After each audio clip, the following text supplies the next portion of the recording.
trying to have a conversation with you. I'm trying to have a conversation with you. Are you listening? Do you hear me? 'Cause I'm trying to have a conversation with you.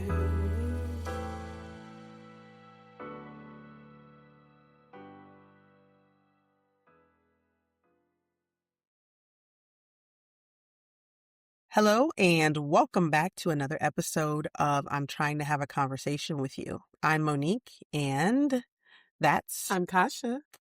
and today we are trying to have a conversation about New Year, New Me, resolution, testing, and how to stay the course, because I feel like it's something the new year always seems to bring about for people sometimes like a reset button or I don't know what it does, but people always feel like, oh, the minute they pop the cork and it's like, Happy New Year, I'm gonna be all new, I'm gonna be different, I'm gonna be all these things. This episode, I wanted to talk a little bit about where did this come from? Where did this idea come from? There's been a couple different versions, I feel like, of this idea that have come about. And then I want to talk about some of the things that I personally have done also, because I feel like we've all done resolutions and different things. And just have a little discussion about that and what our thoughts are, because I find some of the stuff that I already know Kasha is going to say, I find to be very interesting.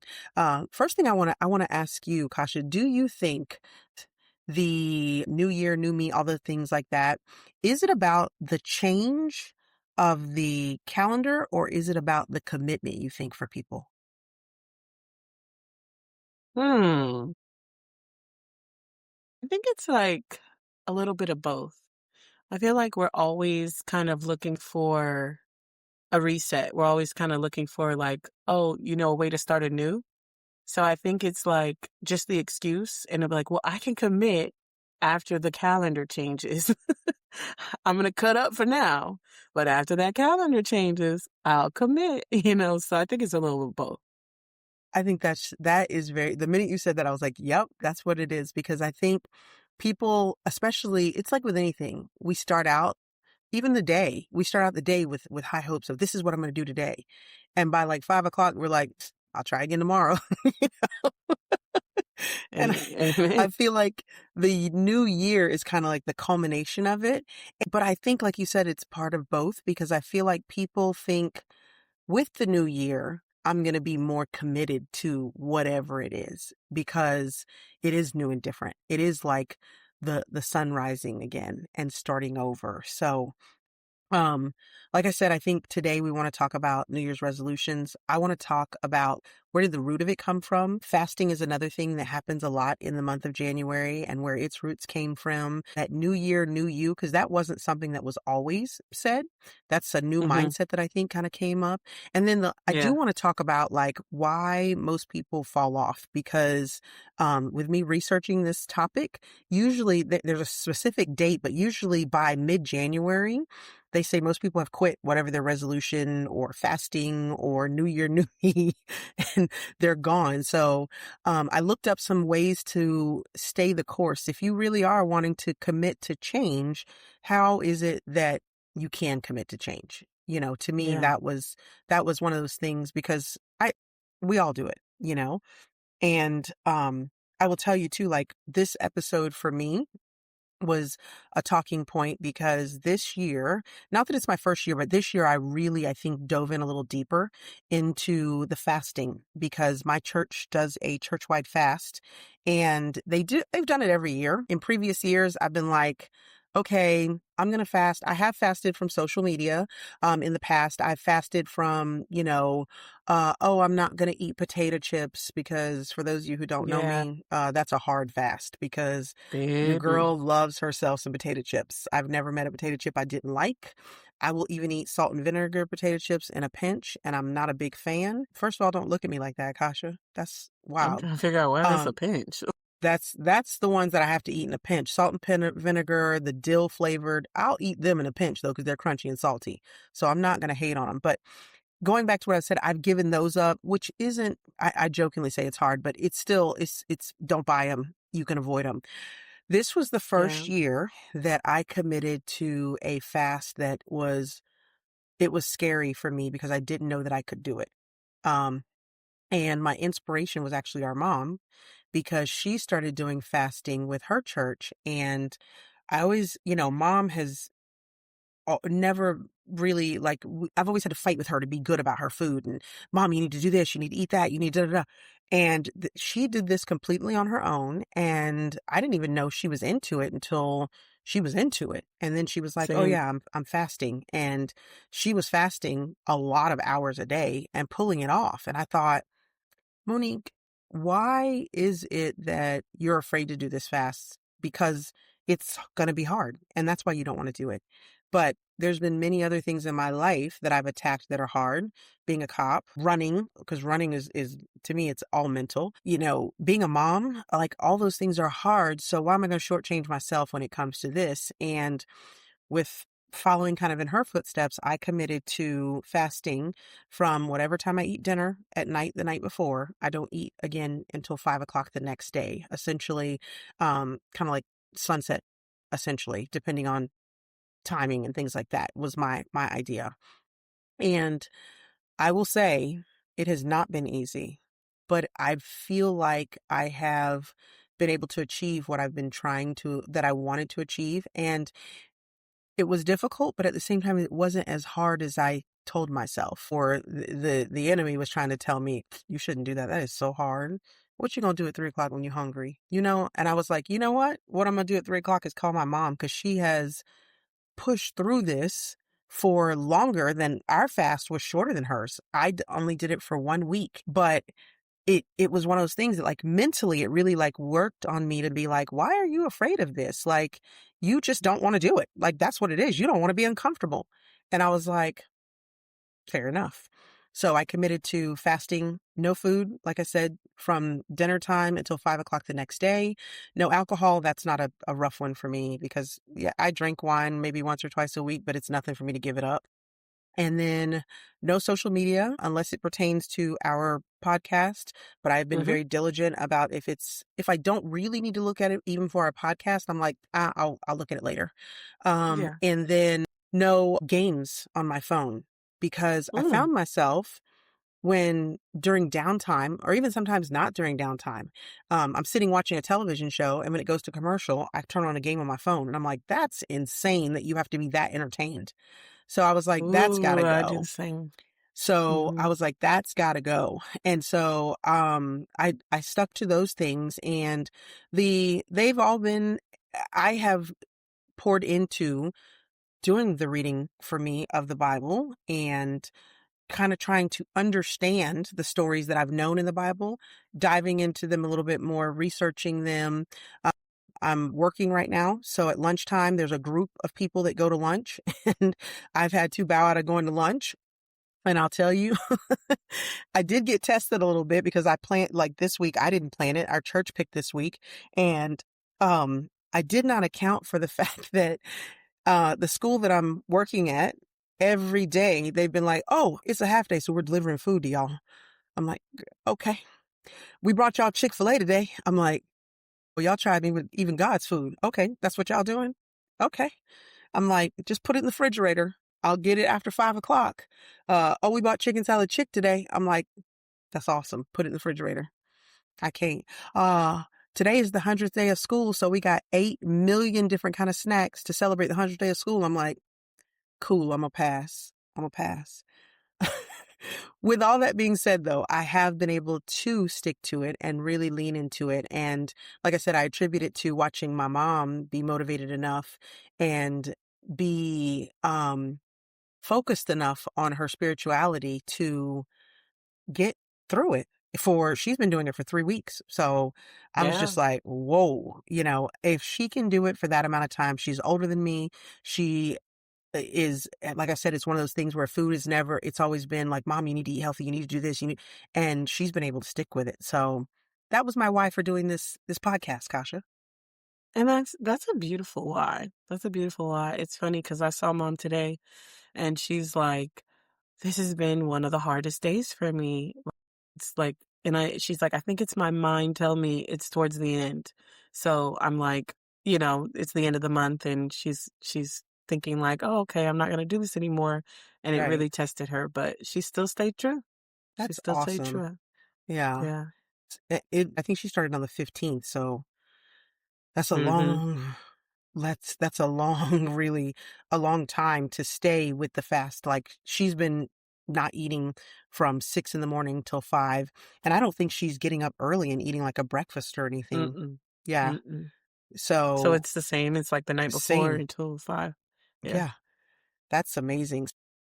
Um, when I was doing research, I wanted to know origins of why people started doing things like this. I wanted to understand, where did this come from? And one of the things I looked up is New Year's resolutions go back to over 4,000 years ago. The Babylonians were credited with being the first ones to record New Year's resolutions. They weren't Mhm. called resolutions back then, though. They had promises that they made to the gods in order to repay debts and return any kind of borrowed items. Mm. You be That borrowing from the gods? they did, I Let me guess.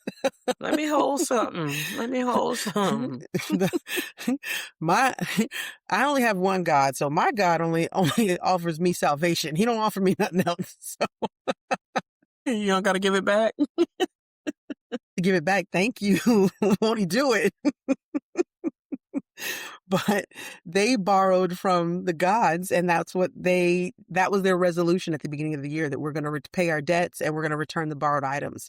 There was also Roman influence that came later on, because the month January was named after the god that this is funny, the two-faced god of beginnings, Janus, and he did beginnings, endings, and transitions. So Romans would make vows again, not to return things, but theirs were to vow to have moral conduct and good behavior for the year.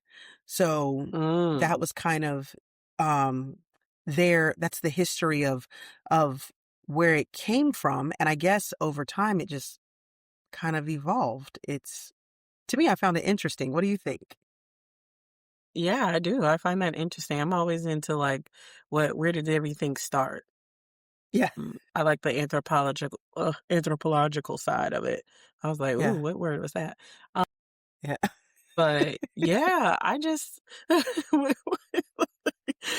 I just feel like, it's weird, like well, you know how I feel about the beginning of the year, but Imma let you go because I know I be I know we're gonna talk about that, because that was another thing that when I was thinking about this episode, I was like, we have to talk about that, which leads me into, how did it transition from that into now? Well, Mhm, what happened is, as you have seen, I'm sure, in the world, we have moved from being a much less spiritual and religious world to being a little more secular, and with mhm, that, we became more, mhm, I'm worried about me. And so it transitioned. More modern practice is to, it shifted from those religious vows more to personal self improvement goals. So today, most of the time, you'll hear people, resolutions are going to be focused on either health, money, productivity, their relationships, doing better, working out, making more money, finding a new job, being more creative. Those are the things that people are focused on more nowadays, because we are a society of people that is wants to talk about me, like that. There's a song years ago that used to say, I want to talk about me, I want to talk about I. So that's where it's moved to. Um, this is where this kind of tied into what you said to me one time, since the new year, we were talking about it one day on the phone, and you told me your viewpoint on when the new year truly starts. So please share with me about that. I wanna go on record and say I do not subscribe to the Gregorian calendar. Um, I adhere to it because the rest of society does now, but, I'm thinking about, like, how our brother calls me so apothecarian and everything. That's my apothecarian side. Um, but yeah, I feel like the earth tells us I know I'm gonna sound hokey pokey. The earth lets us know when the beginning of the No. year is, and it's not now, Pause for a okay? second. You guys are about to get a glimpse of the butterfly that I know. Go ahead. Oh, that's why I gave birth to a butterfly. And love. Um, so I feel like the earth lets us know when the beginning of the year is by changing the season for growth, and that's spring. Okay. It's not just me. It's not just me. Like that was a common practice until they started deciding how the calendars were going to go. Which that's a whole nother conversation. But point of it is spring is the beginning of the year. That's when things start. Right now is a time for just reflection. It goes along with what you were saying earlier. Is like I feel like the year mimics a lifetime or a day, if you will. You start off as a baby, spring. You are a younger child, summer, and you're a young adult. And then you are more set in your ways. You know who you are. You're an older adult, autumn. And then you're very old and you die, winter. Same thing for a day, morning. You know what I mean? You could look at it that way. Morning, that's spring. Then, the day is running, that's summer. It's evening time, 5 o'clock, you're settled. That's autumn. And then it's nighttime, winter. That's how I think of all of it. So for me, I respect, and you know what I love, because honestly, I feel like this goes against our natural way, because we like the winter time it's telling us on every angle to relax and chill out. But I really do respect, like no joke, I respect what you and mom are doing, because it really is a real test of will at that point. Because to me, I feel like your body's screaming to you, relax. You don't have to do this. Chill out. But you're like, that's mind over matter in another way. So I really respect that. I respect people who say, I'm going to lose weight in the beginning of the year, and they mean that, or, January and mean that. And do that, like, and stick to their New Year's resolutions. But I can understand why it's hard, actually. It's because this time of the year, and even like, I mean, where we are, it's not even like the coldest place in the world. It's just, it feels like, because it gets cold for us, like this are cold. It feels like the coldest place in the world right now. Other people are snowing. I don't know what that's about. What is that? I don't speak any of that. What language is that? Here's the thing, though, because right now, Florida is not Floridaing right now. Florida is New Yorking. We're supposed to be on Saturday at 22 degrees at my house. Right. I am appalled. I had to clutch my pearls when Frank told me that. I was like, oh, great. I was like, well, we just have to stay home because this is dangerous. So you see what I'm saying? You see why this is like everything around us is screaming, chill out, relax. You know what I'm saying? And you are making choices that are really attesting your wills. And I mean, pat on the back. Like I said at work, I work with little children, pat on the back. Okay, good job. Because baby. But yeah, that's my own personal little, I don't know, apothecarian, free, hippie, wild child belief. So, but power to you. And I am like cheering you on along the whole way. So, first of all, let me comment on the fact that I love the fact that you say autumn. That's so formal and not fall.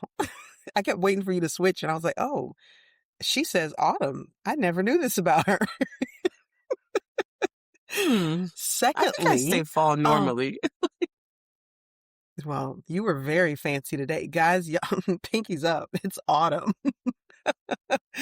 The thing too is, so when you say, like, for you feel like that the spring comes anew, and that's the beginning of the year for you. So during this time, well, I have two questions. One, do you think they started nestling New Year's or created the calendar like they are because it was easier for the world to roll right from Christmas into that New Year celebration and not have to space things out?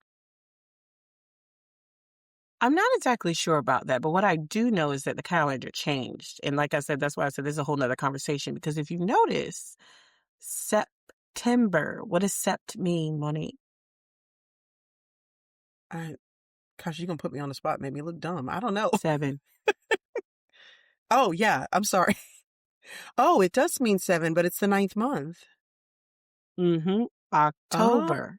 What does oct mean? 8. Means 8. November means 9. And December means 10. So those were not the way that the calendar was supposed to be.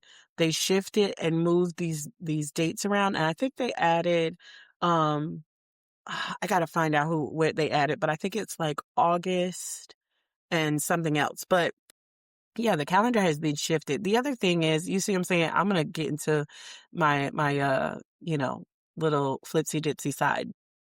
Let's talk about it. The moon phases are 28-day cycles. It doesn't really add up in the way that they're doing things. So I'm just not subscribing to that. You know what I'm saying? I feel like they shifted things, not necessarily to do with holidays, but I believe it was because Okay. it's the Gregorian calendar. And I remember, I gotta find out what that is. But anyways, there was actually a battle of calendars. There was one year that went on for like 600 days because they couldn't agree on which I calendar to go remember on. that. I remember Yeah. hearing something about So that. then Yeah. we settled on this one. And so, yeah, we're just all mixed up. That's why I say, that's what we decided on. Technically, you want to know something interesting? Um, Tell me. Ethiopia is on a whole different calendar. I want to say they're in the year, I'm going to look this up because I can't even, let this one go by because Ethiopia's on a they different have a count. Like whole, currently? currently today, baby, today they're in a different year. Oh, that's wild. Yeah. I'm so interested now. So Yeah. I was like, I have to while look you're this one looking up. that up, while you're looking that up, I find that to be very interesting. I'm going to throw another question at you while you're looking that up. So for you, you ring in the new year. And oh, you found it? Yeah. Um, Ethiopia is in the year 2018. Now I have so many questions. So when you go to Ethiopia, do they have that as the date when you sign stuff and do stuff? Yeah, that's their date. They have a 13-month calendar.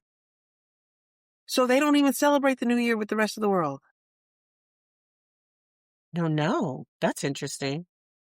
I'm Huh. so interested. Now I want to go to Yeah. Ethiopia for New Year's one day. Yeah. I'd be like, we're in the past, guys. What's happening? They're like, we're in the same You year know as you. We what? just don't. I'm going to book it as a back in time trip.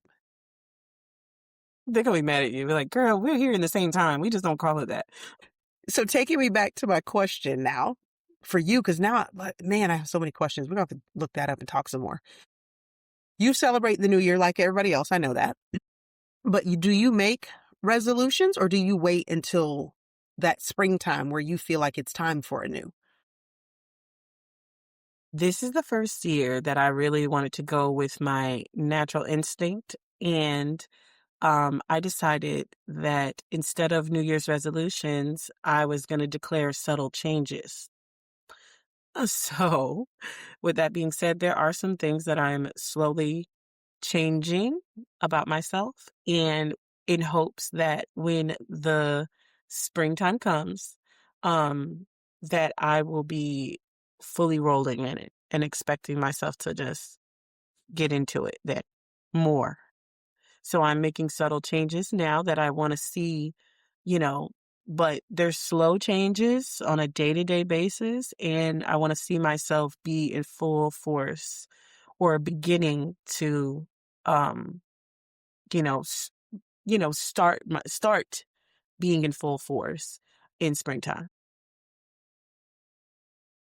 But see, that was the other thing. Like when you said that to me on the phone, I thought, what an interesting conversation. And I have so many questions for her, but I wanted to hold them to the podcast so that I would hear I'd be genuinely like spawned into other questions like this. Now I have so many questions Yeah, about going to Ethiopia. Now we're going to have to plan that trip to we go gotta back in go. time and all. You're like, All right. you're just dumb. You're just an idiot, lady. So, um, that goes, like I said, it kind of goes along with showing the evolution of resolution. But the other part of this, and we talked about it a little bit, why I thought about doing this was fasting. And I wanted to dig into because I feel like fasting and resolutions and all those ideals. Fasting is not an ideal. Let me say that. But the ideal of new year, new me resolutions, fasting, doing something different than you've done the previous year is all happening for people in January a lot of times, except for Kasha, because she Mhm. um, likes to celebrate in the spring. I'm just messing with you. You know, sidebar, before we move past that, until you said that to me, it had never crossed my mind. But when you said that to me, I'm like, what she says makes a lot of sense.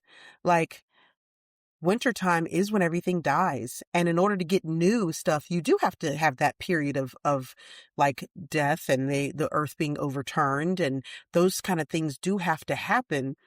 But it does make sense that the new day would rise with the sunrise and with new growth and with all of the things. Like, farmers are not farming right now. That, yes, you can say, well, we have cold weather, cold tolerant, but the abundance that occurs, it occurs in the springtime going into the summer.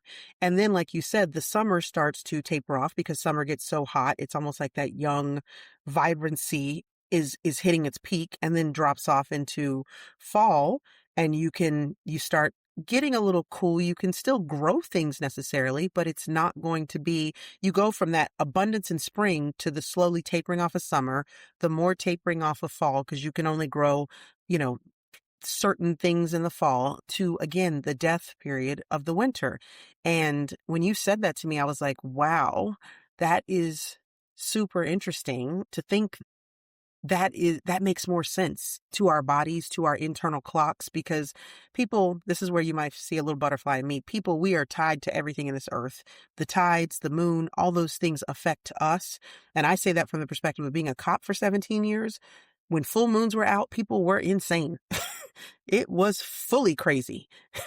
So we have to recognize that we are affected by everything like that. So if we are on an off cycle, I wonder what that means for our bodies. Mhm. Mhm.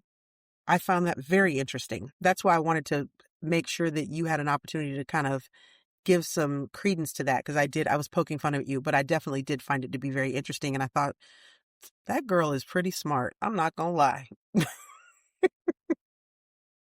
So, Thank you. getting into it a little bit more, I wanted to talk about where fasting came from and its religious roots. Obviously, fasting was very, very heavily ingrained with religion. It was back in ancient times, it was a spiritual discipline, and it's practiced across various religions. Obviously, Christianity practices it, but so does Judaism, Islam, Hinduism, Buddhism. They all practice fasting because the purpose behind it is repentance for things that you have done wrong. It's sometime in some religions, it's mourning. And the big one, and I will say this is the one that really resonated with me, was spiritual clarity and dependence on God over physical comfort. And like I told Mhm. you earlier, my big thing for being like, oh, I don't know if I can do this, not eating all day until 5 o'clock. I don't know. I mean, like, I'm gonna be hungry at like 2. What am I gonna do when all the kids go to lunch and I'm just sitting there, like all these things that the evil was trying to tell me, like, you can't do it. Don't do it. Don't even try. Just go ahead and eat what you want to eat. Don't even listen to him. Mhm. That Yeah. you have to realize that is that side of us, that human flesh that does not want to adhere to being dependent on God over our physical comfort and having that spiritual clarity. And it comes via our brain. And this is another thing I wanted you to tell a little bit about, because you said to me recently about how the brain is a powerful tool, but how it can, trying to remember the word you used. Help me out, Kasha. Tell me what it was that you said that day. You know what I'm talking about. I said the brain is a tool, and I didn't mean that as a compliment. That's what it was. I said that the brain Explain a is a little tool bit in an more. insulting way. So, to me, I'm saying, like, the brain is flesh, and it is just like anything else in the body, and it's strangely tries to preserve an easier thought process, even if that is to the body's detriment and to its own detriment. It will still go towards the easiest process, no matter what. So, of course, when you're going to try to create a new path and say, hey, we should think this way, your brain's like, oh no, that's a hard way to think. That's too difficult. We have to create new, pathways to that area, and we don't want to do that. Let's go to do the thing we're used to doing. Like, so, It's so and true to though. its And detriment. Yeah. yeah. And it's everything. It's not just, you can take food out of it. Put in, we're teasing that we're going to be doing an episode recently, soon, about love and relationships. Even in love, your brain will tell you, ain't you bored in this relationship? Ain't it time for you to go find something new to do? And when Hmm. all the while it's like, no, you water the grass that you are in and it will grow. Don't be always looking over the Hmm. fence at that grass. That dude over there, he treats his woman real nice. I bet you he would treat you nice. I mean, like the brain it has all these things that it'll say and do. And if you're foolish enough to just follow it blindly, it'll be a tool to you and not in a good way. In a good way. So I just thought it was like, for me, those are definitely the things when it came for my purpose for fasting. Not the repentance and mourning. I think that there's still, even in today in the religious sect, there is some repentance to fasting. The mourning, I haven't really I don't have a lot of preachings on, or heard a lot of preachings about that, but I'd be interested now to kind of dive into um, the purpose of mourning. You have something? Yeah, I mean, that is something when I heard you say about mourning, like I've heard it in a lot of other ways where you're like, you're repenting, you're having that clarity, you're building that connection with God. But mourning is something interesting, and it honestly makes me it's like not like a really true grief, you know what I'm saying? Like, and I'm not saying like we just because the rest of us eat, like we not grieving, Right. but like to grieve and say, I'm not even gonna eat through this process. And honestly, it might be a very honest way of dealing with mourning and dealing with grief because you don't have when it comes to fasting, and if you ever fasted before, that they're like it's like somebody dialed down the volume a little bit. Yes, Mm-hmm. you're gonna feel hungry, and that's the thing that you have to fight with most. But like mentally and like spiritually, there's like this little like it slows down, and it's more silent. So you're probably mourning in a way that is very honest, like you're not trying to cover it up. You're not trying to hide from it. You're there in it. Like, Yeah. so that is a very interesting, I would love to know more about that because, Yeah. and like you say, teasing, but in the future, I want to discuss grief. And so Yeah. I want to get back into that. Like I was a mental Yeah. note to get back into, fasting and in a period of mourning and what I that think means. I read somewhere, or I watched a history show or something. There is a certain cultures that they won't eat until after the body has been buried or interned in whatever their cultures. I think I would have to do some more research on it, but I think you would be right. Like, and it might even be, in my opinion, more therapeutic for you because you're going to, like you said, that clarity of turning down the volume, because that truly does happen. That has been an unexpected thing, because I've told you my brain ain't loud anyways, but it's really been quiet the last couple days, and I've been able to be really focused. And that was something I thought that was another one of the, like, you're not going to be able to focus. How are you going to be able to do this? How are you going to be able to teach? How are you going to be able to do?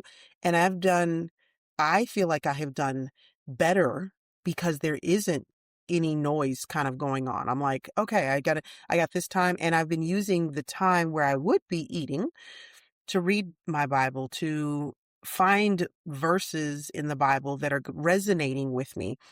There was a verse in Hebrews, I think it was Hebrews 12:1, and I don't want to misquote that, so give me just a second. Hebrews, it was like, I want to say Hebrews 12:1, but basically it was talking about how when you're doing something difficult to trust in God and run your race. And Mm. yep, it is. It was Hebrews 12:1, and it urges believers to run their faith journey with endurance. And that was, I don't read Hebrews normally, but this fast kind of got me into diving into verses and things like that I never would have. So I think that maybe if you did fast for morning, you might have an opportunity to really kind of allow your body, your heart, your mind, your spirit to connect with that sadness and then be able to subsequently let it go a little bit easier. Yeah. Um Talking about like the way it came about again, there's a lot of in the Bible, obviously, there's a lot of biblical and religious examples. Moses fasted, Jesus fasted for 40 days in the desert, and while he was in there, the serpent came and was like, "Hey, can't you turn water into wine? Can't you turn these rocks into bread? I mean, why you just sitting around here not eating?" When you look at stuff like that, it's like, okay. Esther, Daniel, those are just some of the other ones, but like I told you, there's many religions that practice fasting. They have Ramadan in Islam that they will practice fasting. Yom Kippur in Judaism, they practice fasting. So it's very interesting. I thought when I started fasting, this was one thing that kind of came to mind for me. And I wanted to bounce the question off of you because I feel like fasting is also it's a counter cultural act now. It wasn't always. And the reason I say that is because choosing restraint now or choosing restraint back in ancient times, I feel like, not to say it was easier, but things were scarce. Like you could choose restraint because you didn't have a refrigerator full of food. You had to go out and hunt. And so you could be like, okay, I'm not going to hunt for 7 days. Well, that means you're not going to eat because you ain't got no food, or I'm not going to do whatever, that kind of thing. But we live in a culture of abundance. We live in a culture of, I can call DoorDash, I can call Uber Eats, um, what's the supermarket that'll deliver your groceries for you? I can Instacart. call Instacart. I can call, there is, nowadays there was somebody that I just heard on the TV that started delivering and I was like, what? Um, you can get food, you can get stuff from Amazon. Like there is no limits really to what we can access very quickly. So I feel like now in this culture that we have now, that fasting has become a counter cultural act to choose restraint in times of abundance. What do you think? Mhm. So I didn't think about the fact of like how it's another challenge for now. I didn't think about how difficult it would be in this time of abundance. Like, even though they kind of try to scare us all the time where they're like, oh, things are scarce. Like they're not near as scarce as what it was back in the day. And I mean Yeah. way back in the day. Yeah. Before refrigeration.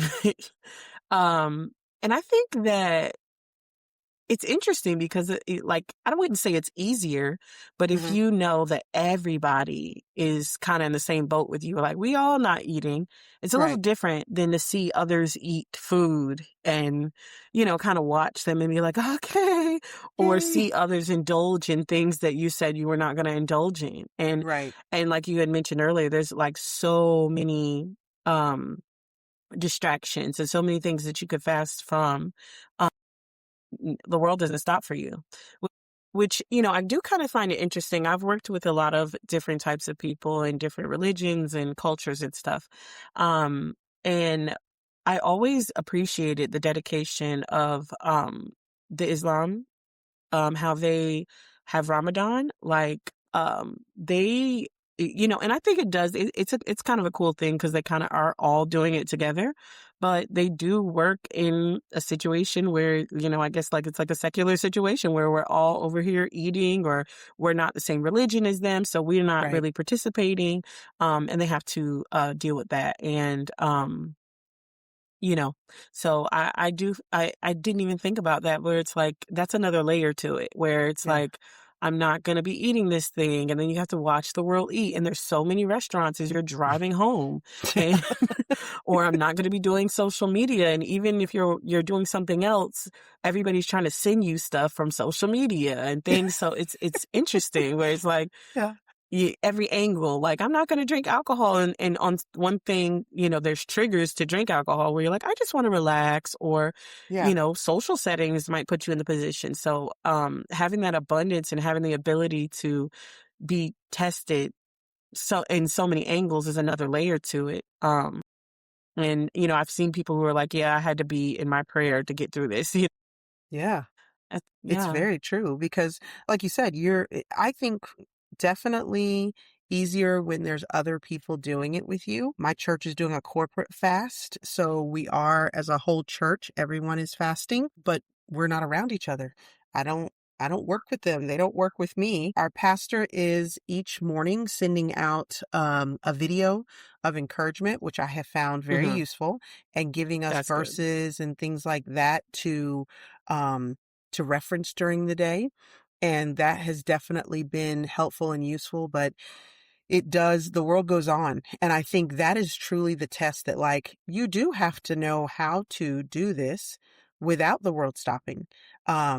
Hmm. I've actually been a bit thankful that I am in school with kids who they don't care. They're like, you can be fasting all you want to, lady. I'm gonna show you all these things that I'm eating right now. And in fact, can you help me open up all the snacks that I brought today? Because I need you to help me. And so when you open up the apples smell totally different when you've been fasting. You know, can you open up these Cheetos for me? And they come to you with Cheeto fingers. Um, these Cheetos are so good, Miss. I'm like, that's so nice, honey. Go sit down. But at the same time, I've also felt like that has been a reminder to me that, like, I can do things that are difficult with leaning into my prayer, leaning into my Bible, leaning into my spirituality. I don't have to just say, well, if I physically don't think I can do it, it can't be done.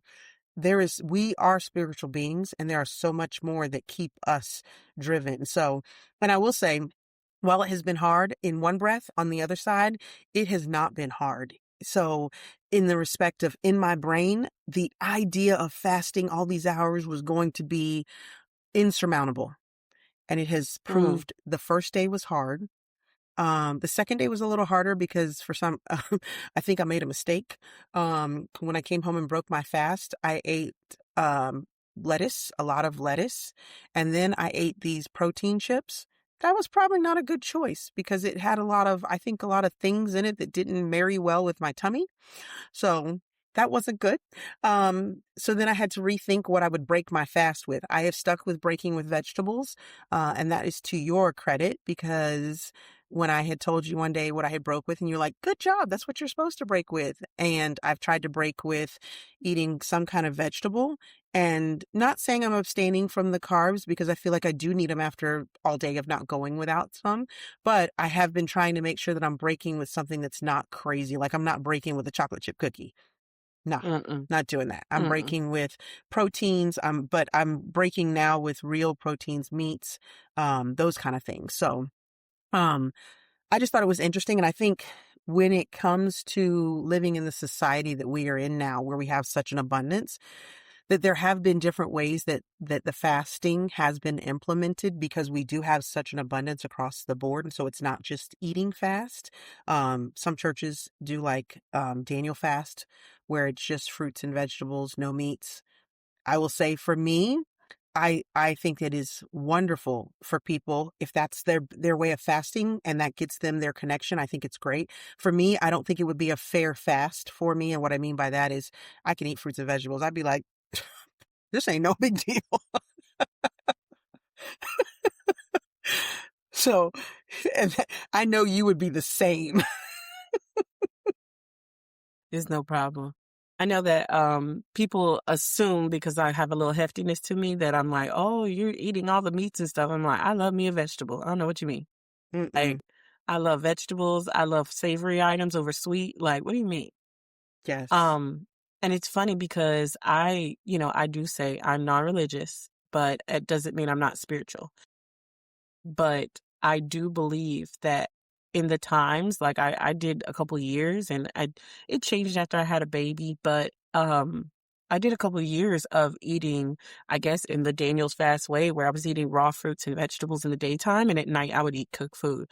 That was to me the most spiritually sound I had ever been and the most um peaceful I think I had ever been. So, I do see that, like you said, it would be easier, but I do see how, it could be, a fast in its own way, right? And Yeah, especially for for people, sure. like you said, who struggle with staying away from carbs and staying away from meats and things like that. So it really, I do think it does its job, but yeah, for me, it'd 100%. be easy work, baby. Yeah. Easy work. But I think it for those people, if that is the way you need to fast to connect, I think so what happens sometimes is people go, well, I'm not really fasting. Yes, you are. If you're giving up anything that that would be a struggle for you, and it does, as a result, create that spiritual clarity, create that dependence on God instead of what you were depending on before. It can be anything. Now, like I said, Daniel fast is some of the things that churches do, but they also, social media fast, entertainment or habit fasting.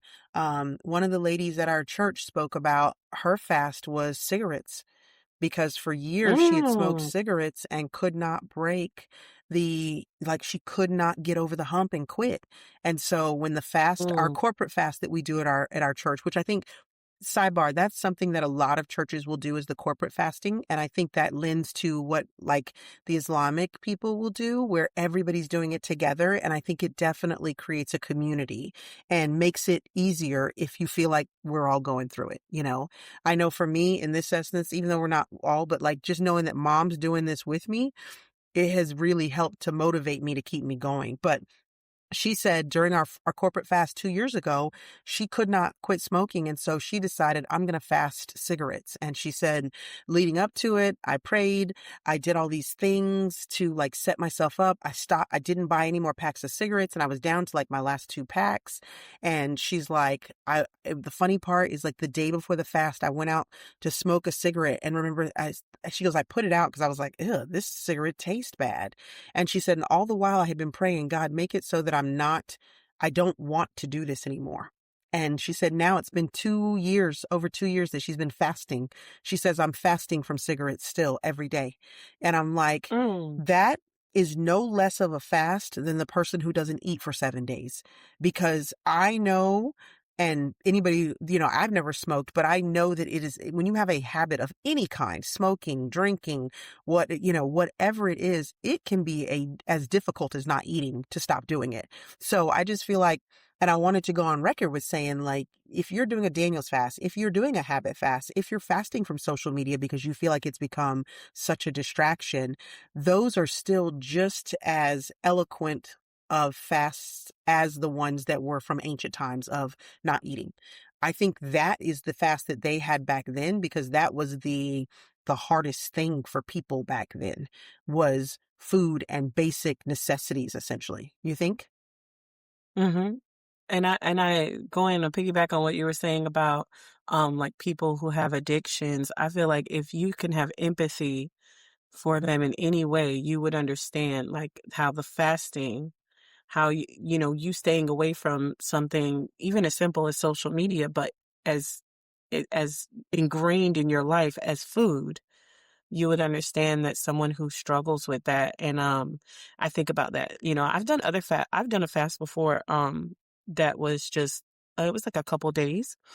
Um and it was just drinking and everything like that, but it was no Mm-hmm. food for a couple days. Ooh. Um but yeah, which I plan to try to get to again, Mm-hmm. but I thought about that in that moment where I was like, wow, imagine somebody who feels it almost like a physical reaction towards something that they know is bad for them, which I Yeah. know food can be good for you, but food can be bad for you Food can too. be bad too. Yep. Um, yeah, so and especially sometimes the ones we crave the most are the ones that are like The horrible. So worst. you could understand why somebody and how somebody is going through something like that. So definitely built my empathy towards those type of people in that way, and not that, you should be like, oh, it's fine, but it's a way to, feel like, you know, kind of I know what you're going through kind of thing. Yeah, for sure. Now, and we talked about like in ancient times, what was the purpose behind fasting? I don't think that has changed that much. I think now the purpose for fasting is still reordering your desires. It's still the same thing, building that spiritual discipline. And the big thing I think for our society that comes out of fasting that is a necessity is creating space for that prayer and reflection time to be able to look at yourself and look inward because we again have such an abundant society for everything, for distractions. Our society is overrun with different things to distract you. Oh, you don't have anything to do? Open up your phone. I can send you an app for that. I mean, there's so many distractions that we don't have space that's created unless you are intentional about it for you to do things like even sitting down and reading a book or having a conversation with your children or your spouse, or like you have to be intentional in this world. And I think that when you do fast, it does create space for that kind of the prayer, the spiritual connection, and for that reflection to say, what can I make room for in my life if I eliminate some of these things that aren't necessary? Not to say food's necessary, but we can look at our lives and find things from using the reflection of fasting for food and things like that to say, this part of my life here, I can eliminate that so that I can make room for other things. And it also makes us have to ask ourselves the question, how do we practice self-denial? How are we practicing self-denial in this world of instant gratification? Mm. I think about the fact that, I don't know. I think our society is kind of built on needing gratification because there's some built-in self-denial, if that makes sense. Like you have to work for a certain amount of time. You know what I'm saying? You have to get up. You have so many obligations, especially at a certain point in your life or depending on your responsibilities or being a parent, being a bill payer of any type. Owning a home. There's so many things, there's so many have tos that it's built in to have these unhealthy instant gratification moments. But they feel like you have to, like there's an authority over you, looming over you at all times to say you better pay your bills or you better go to work or you better do these things. So to put yourself in a position where you're the authority on that I think is really difficult. I think that's a whole different ball game because you know that there's nobody going to be like, hey, if you do eat that candy bar, nobody's going to whoop your behind. You know what I'm saying? Like Right. you're not going to have to pay a fine, Yeah. but it is something when you have to be the looming authority over, this situation. And, on a spiritual sense and depending on what you believe, you have a higher power to answer to if you don't, and, Yeah. and saying, hey, I broke a promise to Yeah. the highest. Ooh. Yeah. So, moving into more modern times, we have the new year, new me. And where did that come from? It's definitely more of a more modern cultural phrase that came about more so than the ancient ones we've been talking about. But it's still rooted in a lot of the same things. It's rooted in self-help um, movements. It's rooted in fitness and diet and culture. And the thing when I was looking it up that I found very interesting, and I was like, oh, I can see where this came from. It's rooted in social media and marketing. New Year, New Me makes it really easy to sell products when you can say, hey, let's have a fresh start and start using this lotion. Let's have a fresh start and start using this shampoo. Let's do a New Year, New Me for this vitamin. And I was like, oh man, I bet that's where that came from. What do you think? That's interesting, man. It all goes back to the money. Like always. Yes, it does. Like somebody was like, "That gonna make some money. Let's go and tell them this." I Yeah. think, well, honestly, this is a whole nother conversation, but a lot of our lifestyles and the way that we think is original, and it has a lot to do with marketing. Hmm. And pairing with that instant gratification, like you were saying, like we are, I mean, just advertised to at the highest rate I think we have ever been advertised to. It's not a 100%. billboard anymore or a commercial after like 10 minutes of watching a show. It is everywhere. It is on your Everywhere. phone. It's in your hand. It's constant. You can't even, like, we used to have streaming services that didn't have commercials and then they were Not like, no more. just kidding. We got it again. But it's everywhere. So going back to that is that, it pairs with what I was saying earlier about like, we are always looking for like, well, you know what? I'll straighten up at this date. I'll straighten it up. I'll be better after the turn of the year. Sometimes we even say like the thing me and my best friend say is Monday. We always say Monday. Oh, Monday, everything gonna change. Everything's We gonna gonna be be better okay on on. Monday. It'll be different on Monday. So January is Monday, you know what I'm saying, of the January is year. Monday. So And I that kind of think goes, that go ahead. yeah, no, I think that that's what it is. They were like, "Well, how can we make money?" Let's just say that. Yeah, New they year, new me. did. And what you were saying, I was going to say is that appeals, just like you said, we'll do that on Monday. The psychology of the fresh start. That is the appeal of the new year, new me. Oh, you want to have a fresh start with your hair? Let me use this. You want to have a fresh start with your face? Let me show you some lotion. Um, and not only does it give dive into the psychology of the fresh start, it also allows you to separate yourself from anything that you did before. Because now I'm new. That was the old me that did that. That wasn't me. That was the old me. So the psychology of those two things working in tandem make it very easy to appeal to you with marketing and those kind of things. But there is a downside. And when I was looking this up, one of the downsides to people having this ideal of new year, new me, and I wanted your idea on this, is it promotes an identity change without putting in some real sustainable work or plans to actually make the change. Just saying it doesn't change who you are. You can't just say, "All right, I'm a new person. That's the old me, shedding that old me and I'm doing new stuff," if you don't have sustainable systems put in place.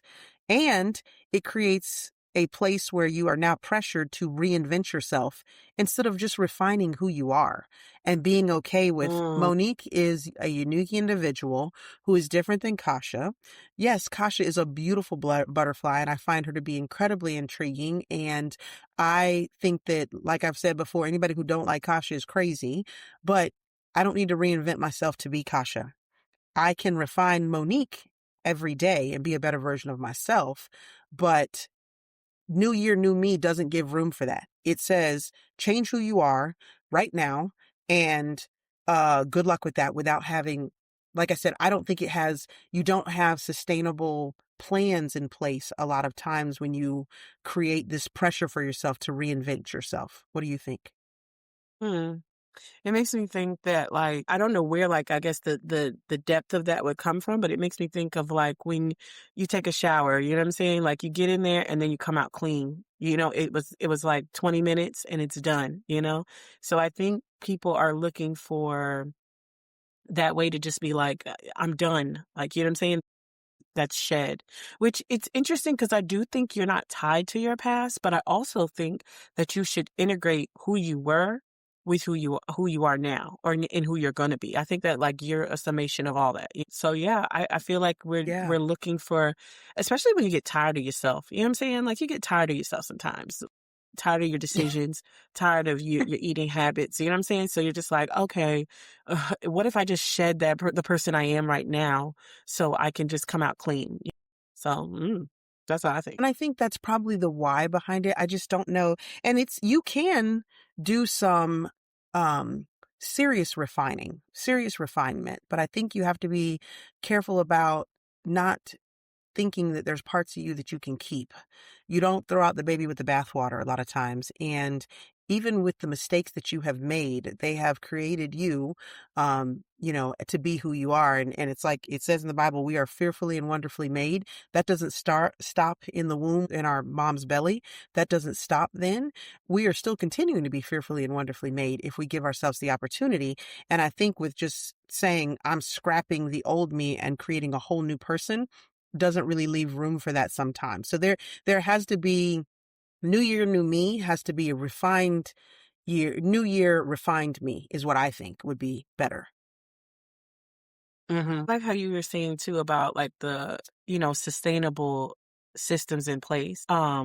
Because I think that's the other thing too is like a lot of times we want to be this new person without a plan. Like you can't just get to Los Angeles from New York, you have to get on a plane first. You have to drive there, whatever you have to do, but you're Yes. not going to just appear, you know? So I think sometimes too, we have to figure out the path. Like, I do want to lose weight, but what is my first step? I do want to, you know, be more disciplined, but what am I going to do first? What's the first habit?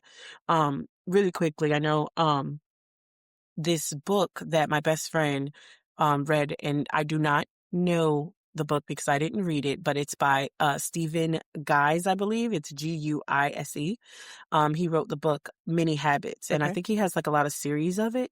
And I find it interesting because I feel like he, well, how she explained it to me, like that he talks about a pathway basically. Like Many Habits is like, hey, I'm going to, you know, start being exercising, but first, let me just make a promise that I'll walk to the mailbox every day.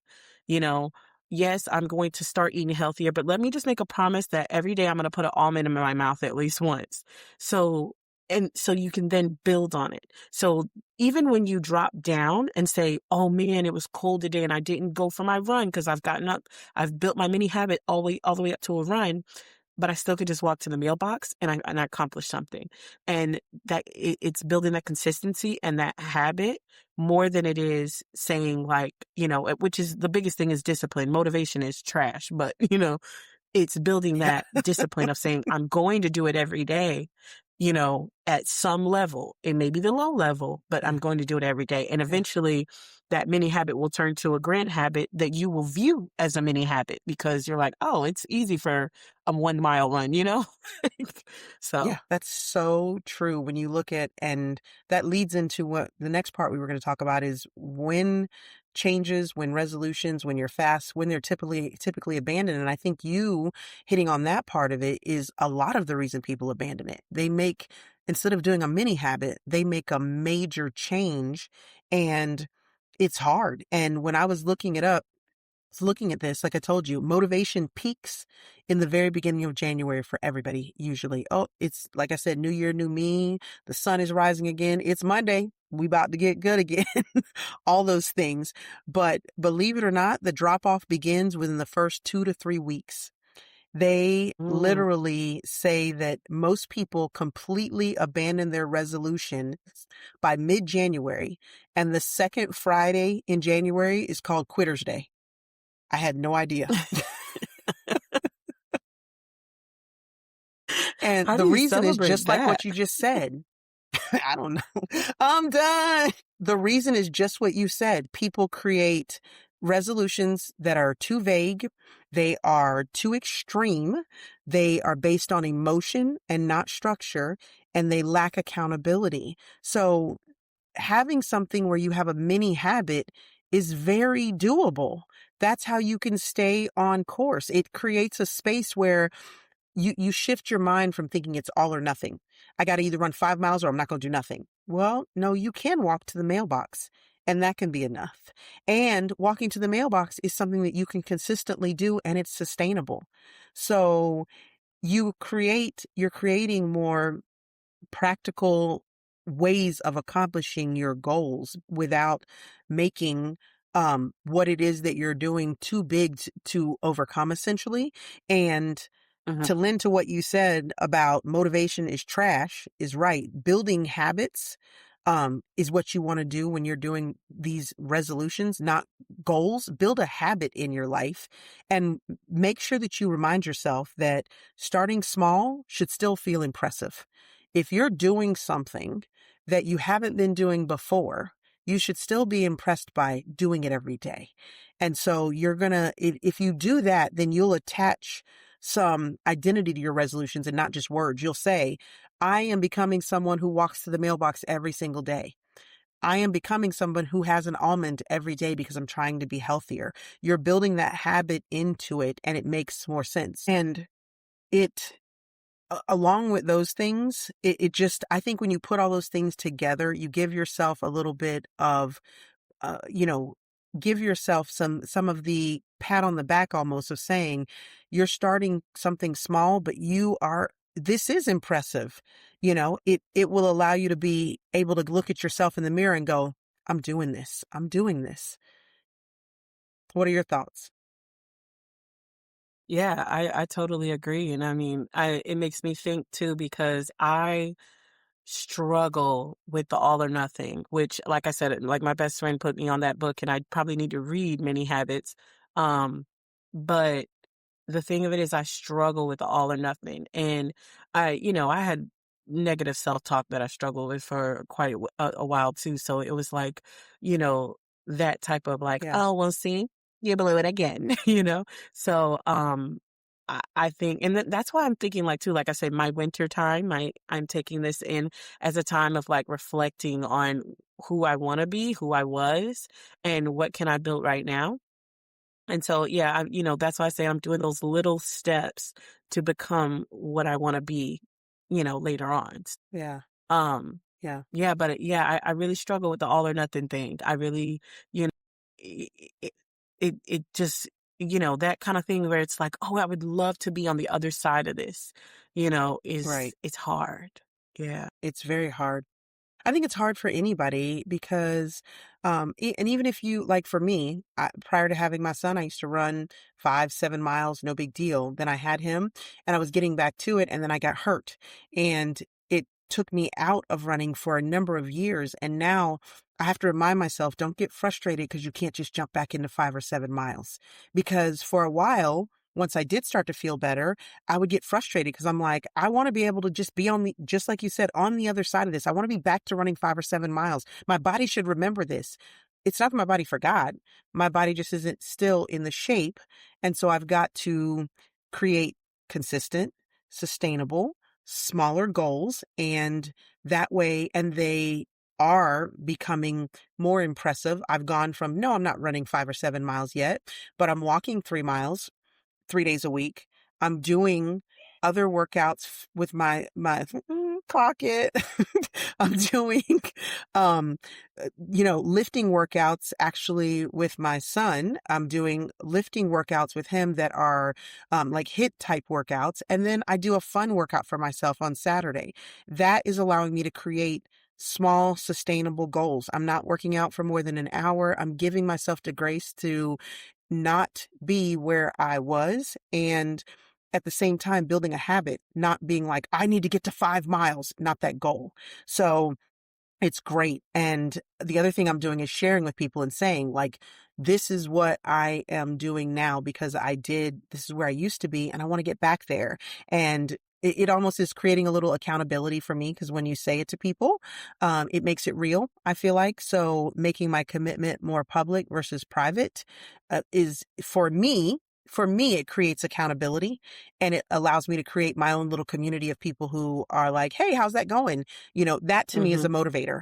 So, and I think Mm-hmm. that's accountability is another way that people can give themselves the ability to stay the course with these resolutions, with the changes that you want to bring in for your new year, whenever it might occur, but making sure that you remind yourself too, the grace part of it comes with the creating these goals. Give yourself grace, give yourself flexibility, measure your progress versus your perfection.